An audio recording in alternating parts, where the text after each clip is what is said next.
Capital क्या होती है? कैपिटल किसी भी बिजनेस की एक पूंजी होती है। अब इसका क्या मतलब है?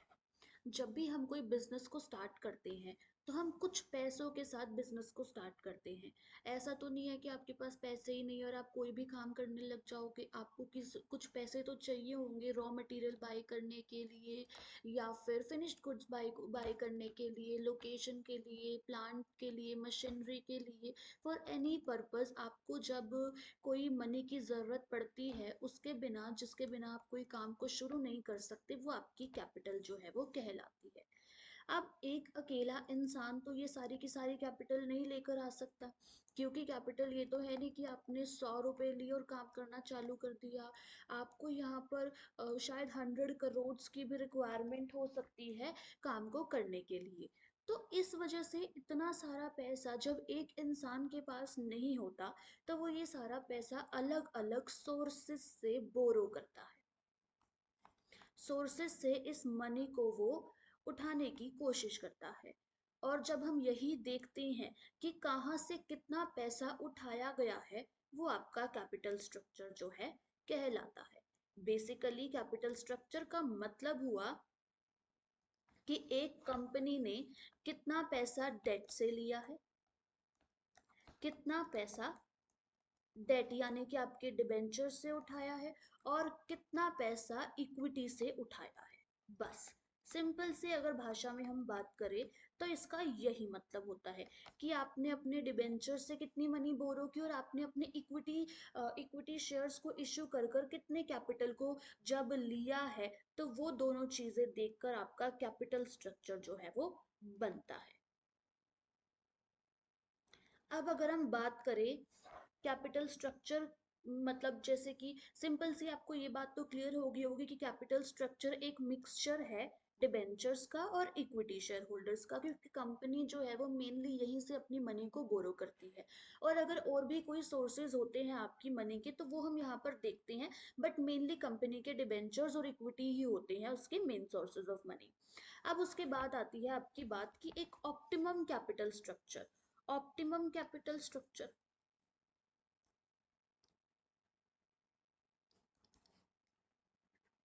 ऑप्टिमम कैपिटल स्ट्रक्चर, ऑप्टिमम का मतलब कि एक सही मायने में एक करेक्ट जो कैपिटल स्ट्रक्चर है वो कितना होना चाहिए।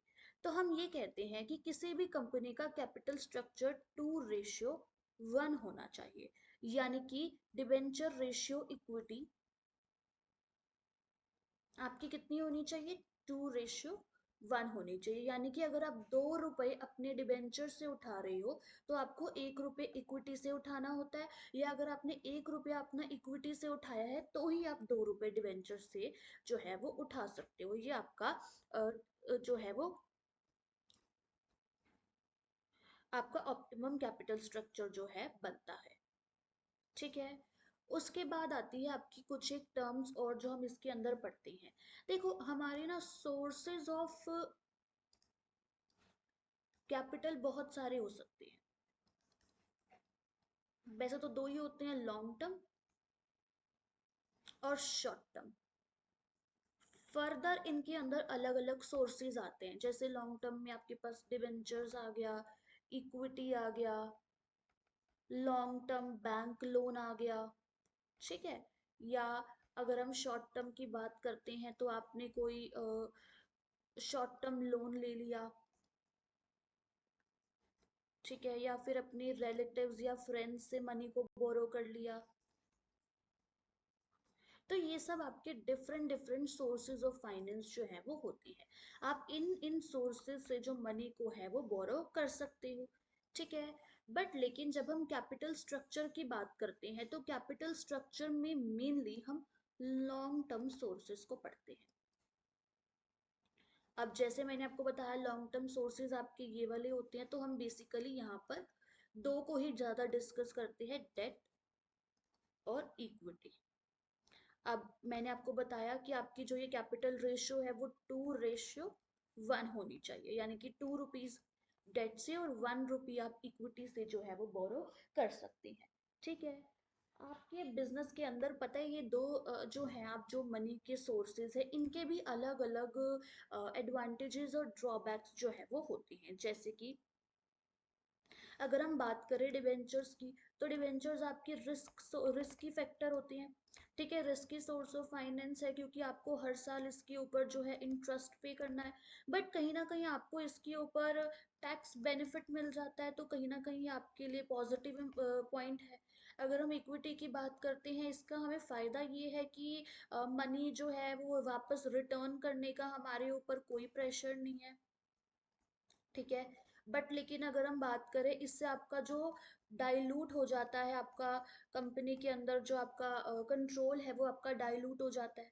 तो ये इसके कुछ पॉजिटिव्स और नेगेटिव साइड्स हैं। ठीक है, अब जब अगर हम बात कर रहे हैं जैसे कि डिवेंचर्स की, जो मैंने आपको बताया कि इसके अंदर आपको इंटरेस्ट के ऊपर जो जो आप इसका इंटरेस्ट पे करते हो उसका बेनिफिट मिलता है। वो कैसे मिलता है?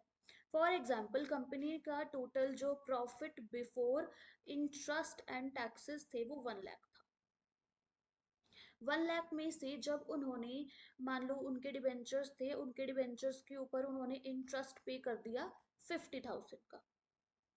अब जो ये उनके 1 लाख में से 50,000 तो इंटरेस्ट पे चला गया। तो जब 50,000 जो बचता है, अब ये आपका क्या है? प्रॉफिट बिफोर टैक्स है, यानी कि आपको इसके ऊपर टैक्स पे करना है।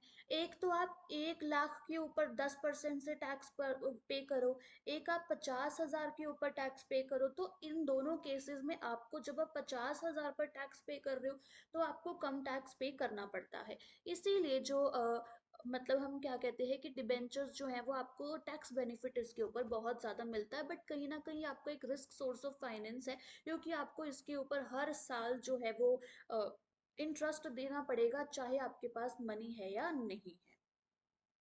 उसके बाद अगर हम बात करें तो कंपनी के बेसिकली दो तरह के डिसीजंस होते हैं, कैपिटल बजटिंग, और एक कंपनी का होता है कैपिटल स्ट्रक्चर। कैपिटल बजटिंग वो डिसीजन है, देखो पहले हम कैपिटल स्ट्रक्चर को पढ़ते हैं। कैपिटल स्ट्रक्चर के अंदर हम क्या करते हैं? पैसा आएगा कहाँ से या उठाना कहाँ से है वो देखते हैं।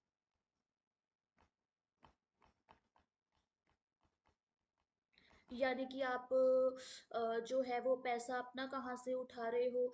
इक्विटी से उठा रहे हो, डिबेंचर से उठा रहे हो, ये सब आप यहाँ पर देखते हो। जब ये पैसा आपके बिजनेस में आ जाता है, उसके बाद इसको इन्वेस्ट कहाँ करना है, लगाना कहाँ पर है, ये आप कैपिटल बजटिंग के अंदर देखते हो। तो अगर हम बात करें, कैपिटल बजटिंग जो है वो आपके कौन सा डिसीजन हुआ? कैपिटल बजटिंग आपका इन्वेस्टमेंट डिसीजन हुआ, इन्वेस्टिंग डिसीजन हुआ, क्योंकि यहाँ पर आप आए हुए पैसे को इन्वेस्ट कर रहे हो। और कैपिटल स्ट्रक्चर आपका कौन सा डिसीजन हुआ? कैपिटल स्ट्रक्चर आपका फाइनेंसिंग डिसीजन हुआ, क्योंकि यहाँ पर आप ये देख रहे हो कि आपका पैसा आएगा कहाँ से। ठीक है, उसके बाद भी इसके अंदर बहुत सारे कॉन्सेप्ट्स हैं जिसके बारे में हम डिस्कस करते हैं। जैसे कि आपके पास आता है इसके अंदर, देखो दो तरह की चीजें होती हैं, एक होता है फाइनेंशियल स्ट्रक्चर,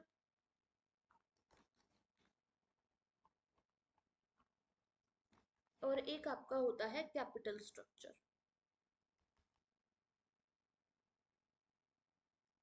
फाइनेंशियल स्ट्रक्चर, पहले हम कैपिटल स्ट्रक्चर पढ़ते हैं। कैपिटल स्ट्रक्चर में हम पढ़ाए हैं कि आपके जो लॉन्ग टर्म लाइबिलिटीज, अब मैंने लाइबिलिटीज वर्ड का यूज क्यों किया? क्योंकि देखो, आपने जो भी मनी बोरो करी, चाहे वो डेट से करी है, चाहे वो इक्विटी से करी है, वो आपकी लाइबिलिटी है, क्योंकि आपको फ्यूचर में उनको पे करना ही पड़ता है। इसीलिए हम इनको जब कंपनी की बैलेंस शीट बनाते हैं तो इनको मतलब जो लाइबिलिटी साइड है वहां पर इनको हम शो करते हैं। ठीक है, कैप वहां पर अपनी कैपिटल को आप दिखाती है। तो यहाँ पर हम लॉन्ग टर्म लाइबिलिटीज को डिस्कस करती है। और जब हम बात करते हैं अपने फाइनेंशियल स्ट्रक्चर की, तो यहाँ पर हम long term plus short term दोनों ही तरह के लाइबिलिटीज को यहाँ पर हम डिस्कस करते हैं। जैसे कि आपने यहाँ पर, या फिर हम इसको ये भी बोल सकते हैं, capital structure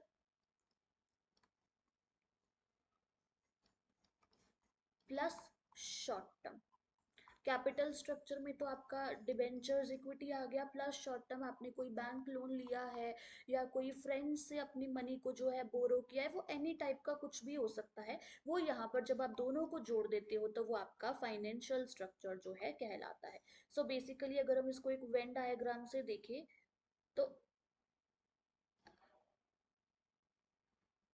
capital structure is a part of financial structure. Financial structure में लॉन्ग प्लस शॉर्ट दोनों आ गया, बट यहाँ पर हम सिर्फ लॉन्ग को डिस्कस करते हैं, तो कैपिटल स्ट्रक्चर आपके फाइनेंशियल स्ट्रक्चर का जो है एक पार्ट वो बनता है।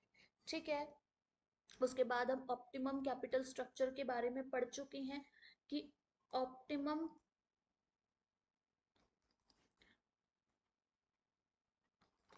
कैपिटल स्ट्रक्चर आपका कैसा होना चाहिए। ऑप्टिमम कैपिटल स्ट्रक्चर आपका 2:1 होना चाहिए। डेट रेशियो इक्विटी आपकी कुछ ऐसी होनी चाहिए। ठीक है, पर आपको मैं एक और चीज बताऊं आपकी ऑप्टिमम कैपिटल स्ट्रक्चर से जुड़ी हुई, कि आपका ऑप्टिमम कैपिटल स्ट्रक्चर ऐसा होना चाहिए जहां से आपकी कॉस्ट तो मिनिमम हो, कि वो पैसा उठाने का वो सोर्स होना चाहिए जहां से आपकी कॉस्ट, पैसा उठाने की कॉस्ट सबसे कम आए और उस फर्म की जो वैल्यू है उससे मैक्सिमम आए।